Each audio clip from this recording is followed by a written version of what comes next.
Parmi les phénomènes remarquables que j'observe toujours chez un certain nombre de clients, c'est ces tendances quand il y a de l'adversité, quand il y a de la difficulté dans une situation, dans une période de temps donné, ces tendances à éliminer un certain nombre d'actions qui sont importantes pour eux, mais qui ne sont pas urgentes Par exemple, j'ai l'habitude de faire la réunion hebdomadaire avec l'équipe.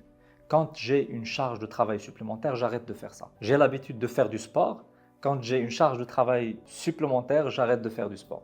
Quand, par exemple, j'ai des problèmes sur le plan commercial, j'arrête de faire la prospection parce que je rencontre des problèmes, etc., etc. Alors que normalement, ce sont des choses importantes qui ont de la valeur, qui font la différence et qu'il fallait maintenir, quelle que soit l'adversité qu'on traverse en tant que personne, entrepreneur, manager ou autre. Ça s'explique par cette tendance naturelle de l'être humain à se replier quand il y a de l'adversité, quand il ressent un danger externe. Maintenant, il faut plutôt faire attention à aller dans la tendance inverse. C'est-à-dire, quand j'ai une charge supplémentaire de travail, je dois m'accrocher à mon sport parce que c'est ça qui va me permettre de garder une bonne énergie qui va permettre par la suite de supporter la charge supplémentaire.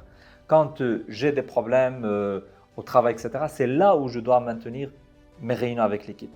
Quand je ressens une crise sur le plan commercial, au niveau de l'économie, etc., c'est là où je dois renforcer la prospection commerciale, aller visiter les clients, discuter avec eux, etc., etc. Donc, il faut se dire, quand il y a de l'adversité, je dois faire attention à ne pas faire moins, mais plutôt faire plus. Voilà.